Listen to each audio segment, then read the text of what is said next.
So I would begin my talk by saying that the quest for self-discovery is an embodiment of the human spirit. As for those who attain it, unearth their inner voice. As for those who disregard it, fail to relish the elixir of tranquility. This dire phase of life through which the entire world is suffering was indeed unanticipated. It all appears to be a state of dystopia that is paving the way to sheer human obliteration. Each passing day, the lurid newspaper headlines delineate profound voices across the nation.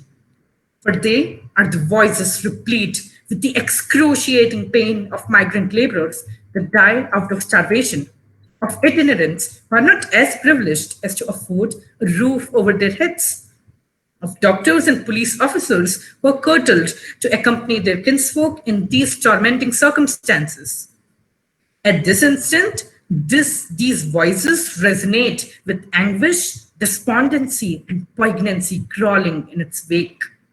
Yet, through the saga of enduring these adversities, we are now brought to subsist in a state of unmitigated lockdown. Human life has been incapacious to dwellings. For centuries, human beings are perceived as social animals. However, as of now, solitude is the baseline for survival. In these trying times, there begins an expedition to explore the inner self, a juncture to reflect and recollect. So, while this occasion can be psychologically stressful, it also facilitates new avenues to explore the spiritual facets of life. Therefore, to make a clean sweep over the current scenario, one must believe that there is no alternative for forbearance and optimism. So, after contemplating this thought, I embarked on discovering myself in this lockdown period. Initially, a lingering desire to approach school persisted. Being of a reticent disposition, I seldom indulged in camaraderie among peer groups. My conversation with classmates is often limited, although planning to see myriads of teenagers around keeps me buoyant. After conscientious observation, it occurred to me that I'm not the only one affected with the existing state of affairs, and drew the conclusion the types of people categorized by temperament, whether introverts, ambiverts, or extroverts on the other side of the spectrum, have been impacted in some manner or the other. Its lockdown, lives have been destabilized. The modus operandi of chores has been undermined. A framework of online classes is modulated. Latently, the subtlety of life has been reduced to the inhibition of a few yards. Eventually, the dimensions of our inner discourse escalate. There is a cornucopia of time to ponder profoundly, induce cognitive dissonances, act rationally, and draw concrete conjectures. The elasticity of time presently, plausibly due to the precarious nature of this distressing phenomenon, could verily be attributed to the extensive thinking patterns and their outlook among people. After apprehensive professing regarding the calamitous post-lockdown future that is now being the new normal, I came to grips with an abstraction that I strive to sever from ideology, that is, self-care. In verity, self-care appears to be defined variably for distinct people. I predominantly deem it as a vague allegiance with oneself to consume food, devise physical exertion, follow a predefined routine, take adequate relaxation, and slumber, and prominently to acknowledge our fundamental need for belonging in the social strata with our other human beings. In addition to this, while commencing to plunge through the perpetuating nexus of ideologies to obtain the key to my conscience, reading novellas and other human psychology associated books aided me to attain ultimate enlightenment. It enkindled a spark of change in the philosophy of mind. It contrived me to achieve a panoramic view of life through the lens of others.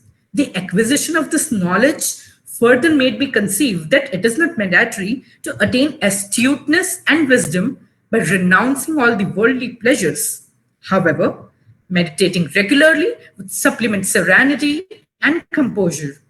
This will consequently be proved as a stepping stone towards achieving the inner voice. Over time, I grew cognizant about the art of introspection, that is, to examine one's thoughts or feelings. It made me believe that the person is accountable for his own deeds and that we have to reap the harvest of what we have sown. This brings me to my next learning element of retrospection, that is, the reviewing of past events or situations occurred in one's own life.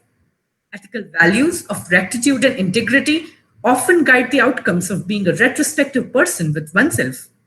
It elucidated me the sheer significance of simplicity and to relinquish craftiness. To the turn of events that prevailed in my life, I obtained edification to the fact that we should perform our duty without envisaging about the results. Furthermore, I realized the notion that life must be worthwhile and accomplishing the purpose of life should become the holy grail. We must abide by humanity and proliferate the ideas of altruism, magnanimity, benevolence, and modesty even in these harrowing times. So, as the days elapsed, I observed that an enormous amount of household chores intensified on my mother's shoulders due to the current scenario. She used to be physically enervated. I realized that while daughters are presumed to help in domestic tasks, sons and husbands are ostensibly not supposed to contribute to it. In my firmest of opinion, I believe that this notion is establishing an erroneous example since ancient times. Our society has always harvested the preconceived idea of patriarchy through the earliest civilizations. Man has often been allegorical to dominance, and all significance works are assigned to him. However, the magnitude of females' eminence has not reaped much vogue yet. This is the most apt time to manifest this as wrong. As and when this realization dawned upon me, I assisted my mother in household chores such as cleaning, washing utensils, and cooking. Now, in the utterly eccentric time that has ensued, I realize that for me, existing probably means to attempting to thrive too, and that I have indeed accomplished milestones in my journey to self realization. It helped me to gain insight into the matters concerning all and sundry. Hence, reaching the zenith is not far. In conclusion, I would say that hope is requisite to confront this virulent disease, and so does motivation. Hence, let us for once be oblivious to all the hardships and fight this pandemic with the resonance of our soul through a glimmering fervor of nobility. Thank you.